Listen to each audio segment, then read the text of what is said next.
नमस्कार। सवाल 10 बजे देख रहे हैं आप और आपके साथ मैं हूं ऋतु।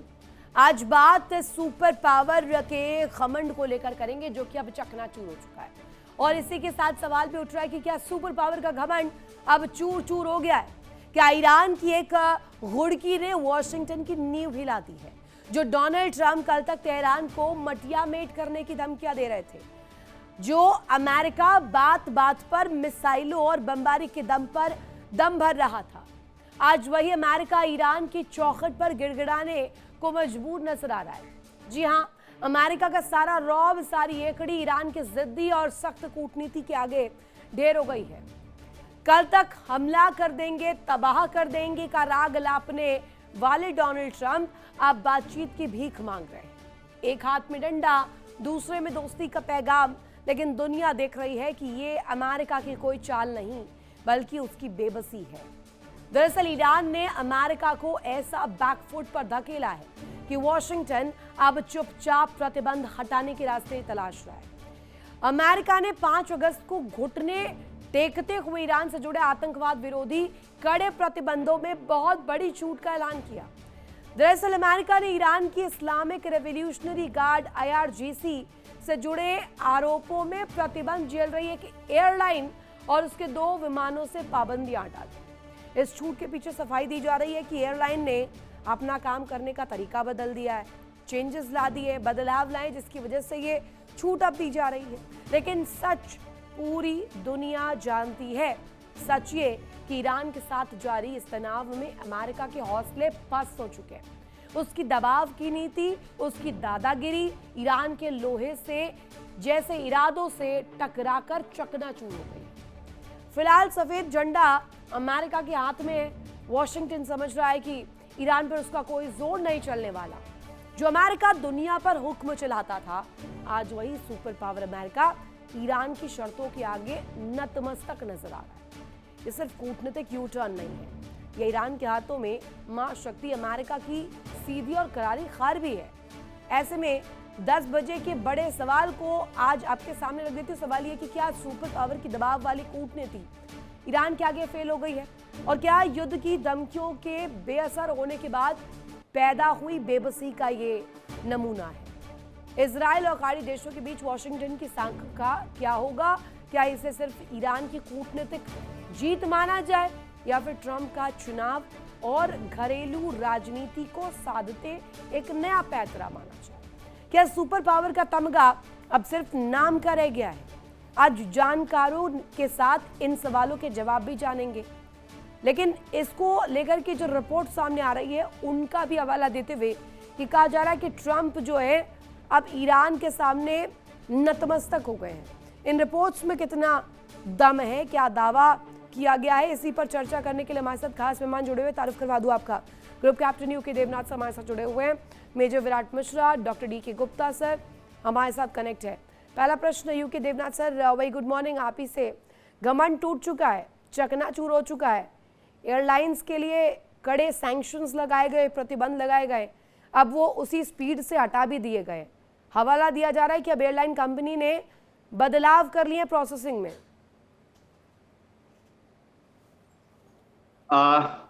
इसमें कोई शक नहीं है कि फाइनली वही होगा जो कि CIA के उच्च अधिकारी और पेंटागन के उच्च अधिकारी और अमेरिका के विदेश मंत्रालय, स्टेट डिपार्टमेंट कहते हैं वो लोग, उसके उच्च अधिकारी डोनाल्ड ट्रंप को पिछले 2 साल से बता रहे थे।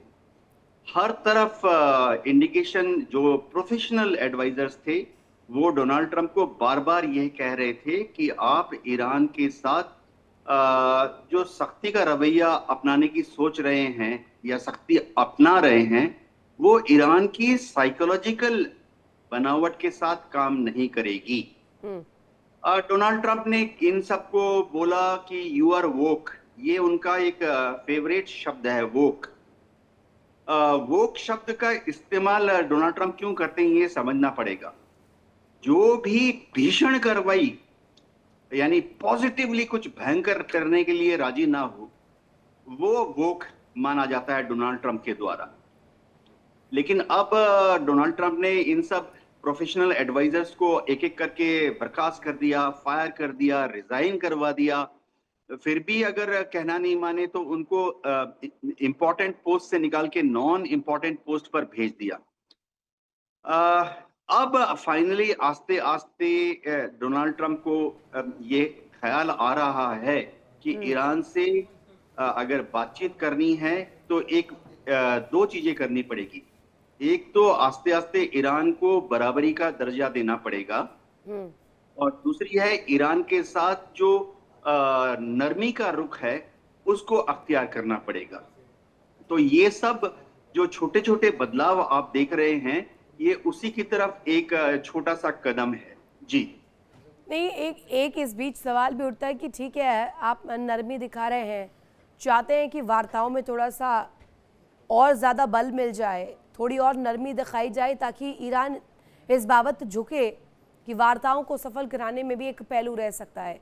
विराट सर, लेकिन एक जो रवैया था, उस रवैये के आगे जो सुपर पावर बड़ी बड़ी बातें किया करता था, अब सो कॉल्ड उसका ईगो ऐसा क्रैश हुआ है, या यूं कहें क्लैश हो गया है मुश्तबा और IRGC से, जिसकी वजह से आप ग्राउंड पर आ गए हैं, ज़मीन पर आ गए हैं। एक बहुत बड़ी कहावत है, अगर आप इसे याद करें, यहाँ पर वही होती भी नजर आ रही डोनाल्ड ट्रंप के साथ सती।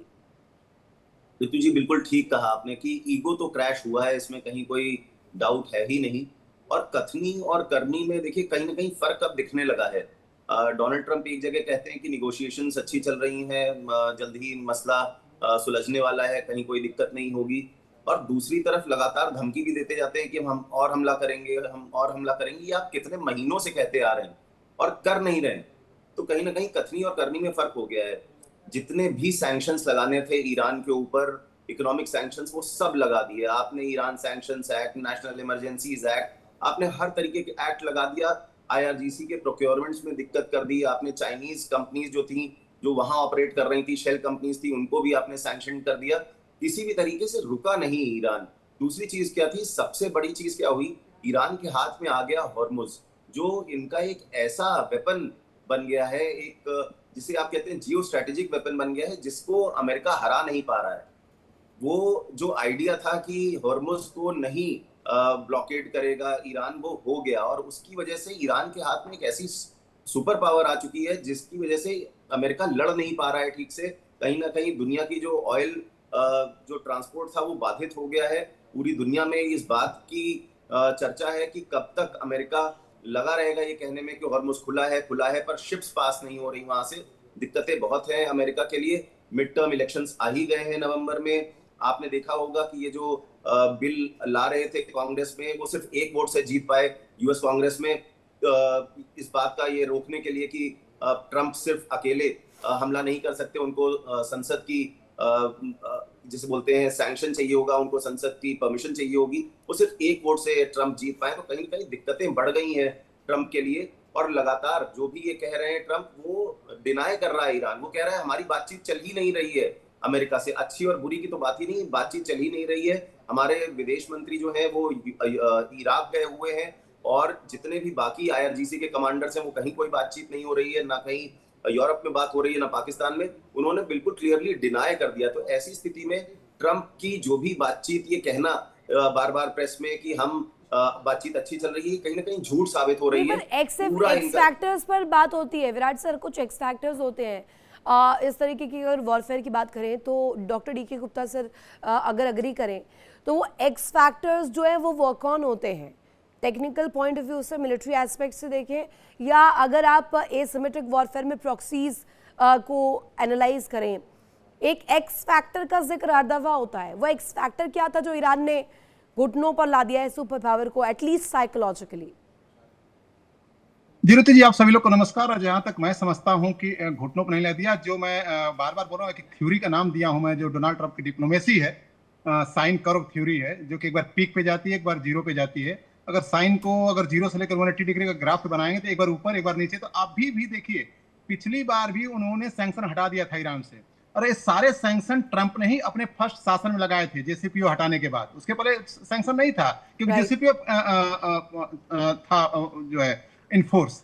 तो इन्होंने ही सारे सैंक्शन लगाए थे, इन्होंने अब्राहम एकॉर्ड का कॉन्सेप्ट लाया था, और इन्होंने इस युद्ध में कम से कम 4 से 5 बार ऐसा किया है कि बोला है कि मैं संधि कर रहा हूं, आज मैं अटैक करूंगा, और अभी भी इसकी कोई गारंटी नहीं है कि वो जो है शायद जो है बोलने के 10 या 20 दिन बाद अटैक न कर दें, क्योंकि मेरी थ्योरी कह रही है, बार बार कह रही है कि वो ईरान को हमेशा एंगेज रखेंगे, और बहुत ही वाइड गैप बन चुका है सिविलियन लीडरशिप में और मिलिट्री लीडरशिप में। आप देखिए कि जब ट्रंप ने घोषणा की इस बार की हम युद्ध रोक रहे हैं, उसके पहले 4 घटनाएं हुई थी। 4 घटनाओं में ये था कि इंटीरियर मिनिस्टर जो आईआरजीसी के जो बहुत ही क्लोज माने जाते हैं, 2 बार पाकिस्तान 10 दिन के अंदर आए थे। आईआरजीसी जो अब्बासी हैं, जो उनके फॉरेन मिनिस्टर हैं, 2 बार यू में गए, वहां पे उनके डिफेंस के जो हेड है मुखिया, उनसे बात किए थे। उसके बाद इराक के जो राष्ट्रपति थे, पहले अमेरिका गए, उसके बाद फिर से ईरान आए।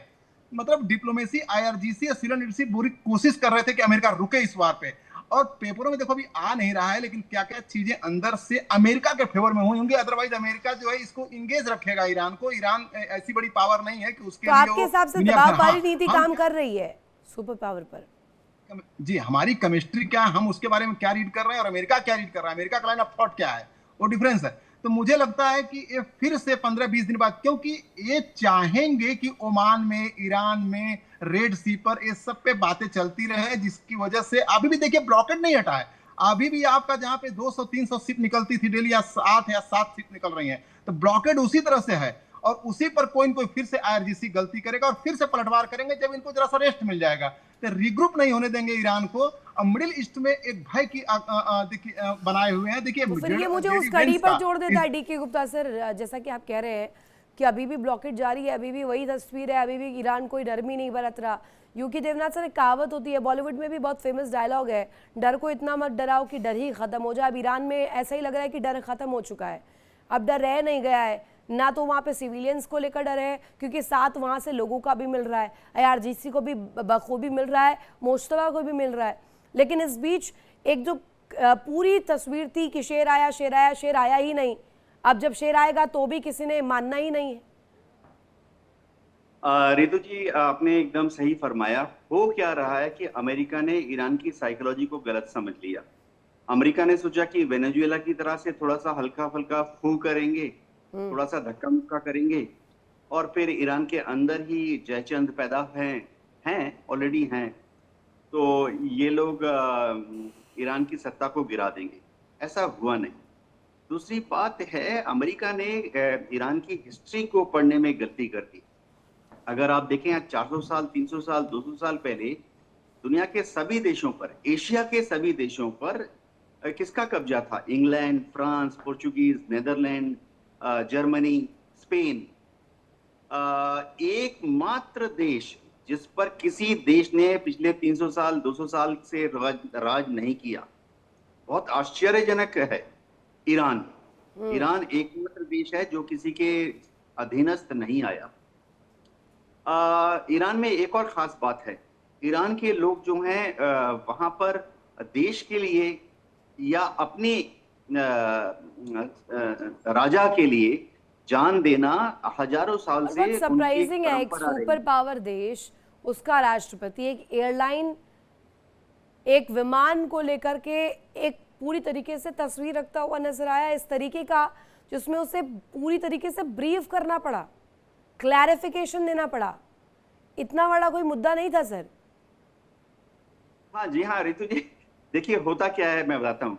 अमेरिका हर जगह सोचता है कि वो दूसरे के ऊपर वो डोनाल्ड ट्रंप कभी कभी एक शब्द यूज करते थे, ये पश्चिमी देश यूज करते हैं, शॉक एंड ऑ, कि मैं इतना, मेरा देश और मैं इतना महान हूँ, इतना पावरफुल हूँ कि आपकी जुगुलर वेन को दबा दूंगा अगर आप कहना नहीं मानोगे। तो ये जो अभी प्रतिबंध एयरलाइन की बात हो रही है, ये ऐसी एक चीज है जहां पर डोनाल्ड ट्रंप को क्या कहते हैं, हिंदी में कहावत है, मैं चाटना पड़ा। तो इससे भी भयंकर है ये मुहावरा। तो डोनाल्ड ट्रंप को पता लग रहा है आस्ते आस्ते कि ईरान पुश ओवर नहीं है। उनकी जो पूरी स्ट्रेटेजी थी, जो कि उनकी पर्सनली दिमागी उपज थी, वो इस पर निर्भर थी कि ईरान साइकोलॉजिकली कमजोर है, ईरान गिर जाएगा, ईरान के अंदर से ही बगावत चालू हो जाएगी।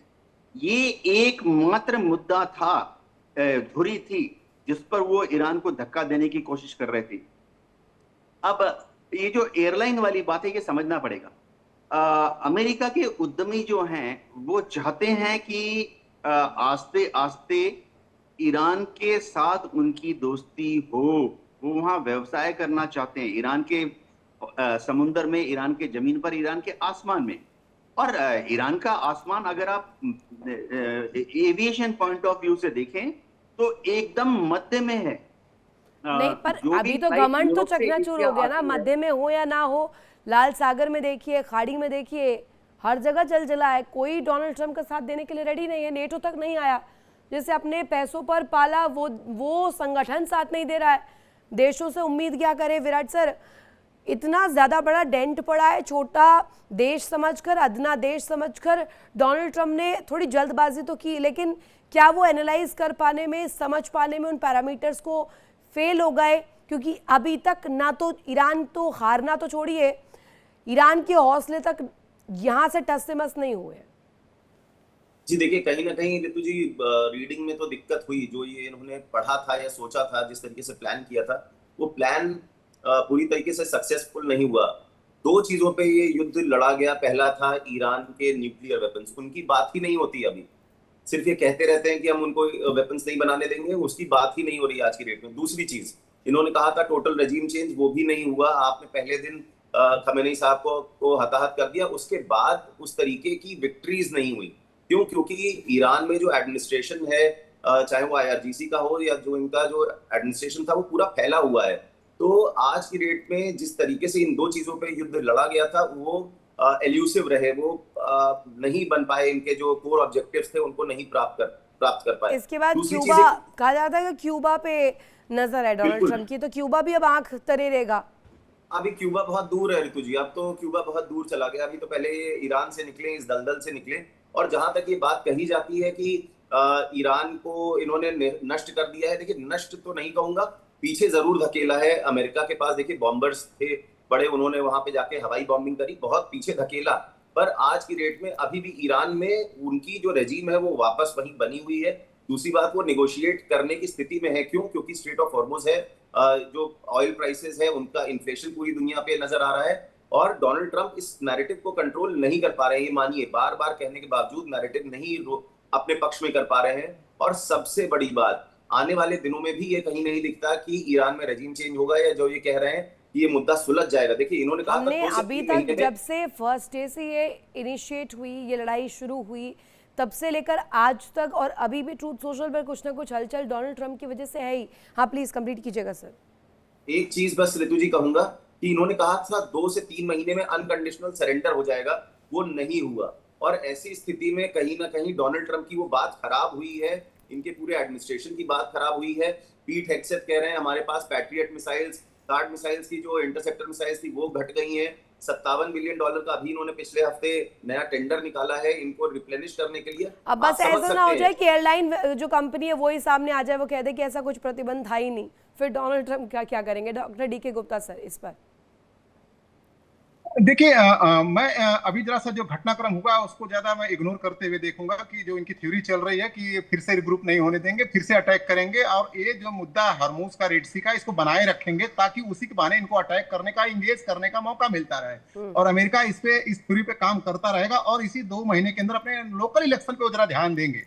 और यहाँ पे एक चीज और है कि अगर आप जेडी वेंस का, इजराइल का और ट्रंप का, तीनों का अगर एक चीज जरा डॉट्स को क्लियर कर, जेडी वेंस ने बोला है कि ईरान इतना मतलब आसान देश नहीं है, उन्होंने कल या परसों बोला है। और इजराइल ने भी बोला है कि ईरान के पास अभी बहुत बड़ी मिसाइलें हैं। मतलब ये लोग इस पेपर पे सहमत हो गए हैं कि अब ईरान को हम लोगों ने काफी तोड़ फोड़ दिया है। वहां पे हमने वहां की जो मेन लीडरशिप जिसको यूनाइट कर पाती, यूनाइटेड फैक्टर थी, वो उसको भी हमने मार दिया है, RGC को वीक कर दिया है। लीडर्स अब कहीं कहीं आ रहे हैं कि आओ बातचीत करें।